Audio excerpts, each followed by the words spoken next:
Sir, okay na po.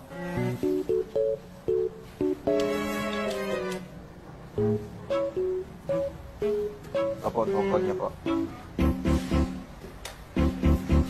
Dahan-dahan lang. Magkano? 100 lang po.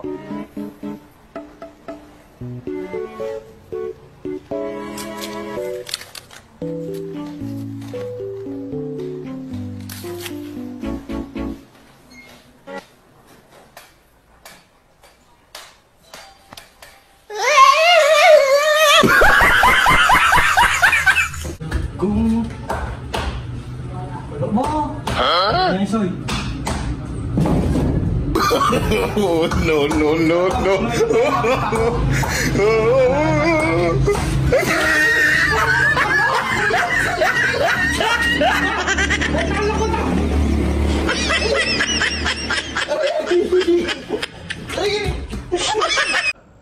What?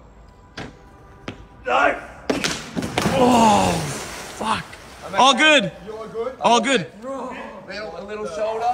I think it dislocated my shoulder or something. But I'm okay. Okay. Wow. Kung ang paboritong pagkain ng mga unggoy ay saging, ano naman ang paboritong pagkain ng mga aso? Rapper. ថាមករកកន្លែងស្ងាត់ឥឡូវមកជួបអោពីនេះនេះទៀតអូយតាណាទេអញត្រង់ហ្នឹងឯងអូយដូចជាមិនកើតទេជីងមកឡូវហើយដល់កហើយ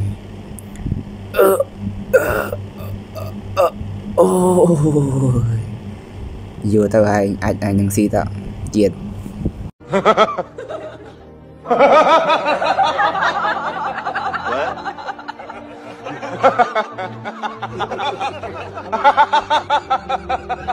Kung ikaw ay nahulog sa imburnal, karamihan sa mga tao ay sisigaw para sa tulong. Ngunit ang mga imburnal ay masyadong malalim upang marinig ang iyong sigaw.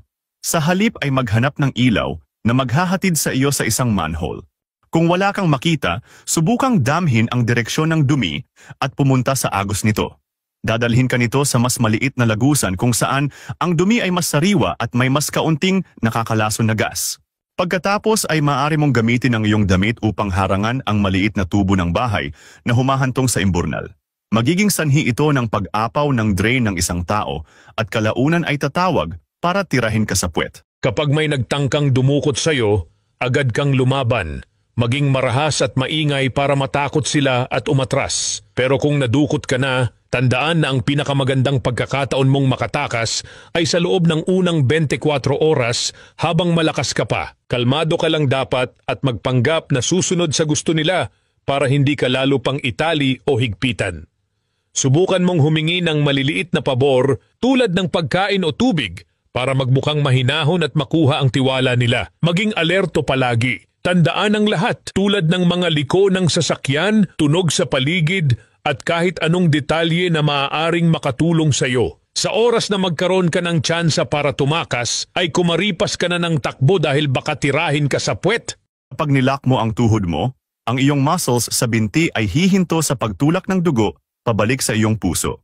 Ito ay nagiging sanhi ng pagkastak ng dugo na ginagawang mas mahirap sa puso na magbomba ng sapat na dugo sa iyong utak. Habang bumababa ang daloy ng dugo sa iyong utak, bumababa din ang iyong blood pressure na nagdudulot ng pagkahilo. Kung walang sapat na oxygen sa dugo, magiging sanhi ito ng pagkahimatay mo at titirahin na ni Father ang misis mo sa puwet.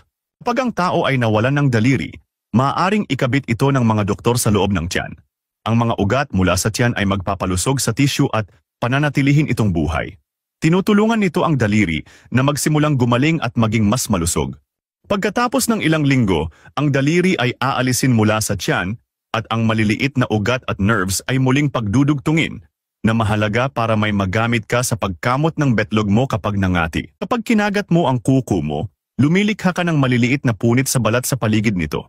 Kung gayon ang bakterya mula sa iyong bibig ay maaaring aktwal na makapasok sa mga punit na ito na ginagawang pula at malambot ang paligid ng iyong mga kuko.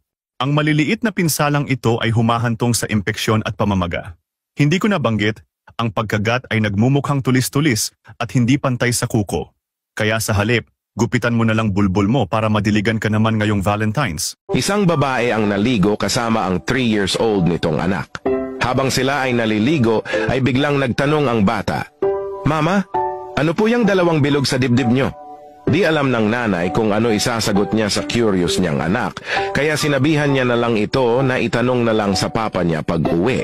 Kinagabihan, habang naghahapunan, ay biglang may naalala ang bata at agad na nagtanong. Papa, ano po tawag dun sa dalawang bilog sa dibdib ni Mama? Dalawang bilog? Ah, dalawang lobo yun anak, patawang sagot ng kanyang ama. Pag namatay na mama mo, iboblow natin yung lobo na yon tas lilipad na siya papuntang heaven. Ngumiti lang yung bata at nagpatuloy sa pagkain. Kinabukasan, pagka-uwi ng ama ay agad siyang sinalubong ng anak niyang umiiyak. Papa, patay na po si Mama. Nagulat ang kanyang ama at agad na nagtanong. Ha? Bakit? Anong nangyari? Sumagot naman ang bata ng, nakita ko po kanina si Uncle John.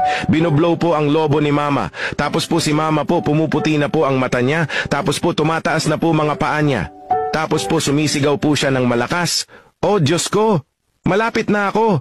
Isang lalaki ang nahulog sa tren at halos maputol ang buong katawan sa kalahati. Patuloy siyang kinaladkad ng tren ng 75 talampakan bago ito tuluyang huminto. Ang nag-iisang muscle sa kanyang binti ang tanging pumipigil sa kanyang katawan na mahati.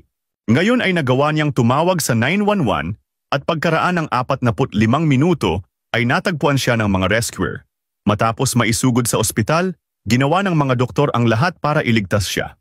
Nawala ang kanyang kaliwang paa pati ang kanan at para makabayad siya sa ospital, tinira siya sa puwet.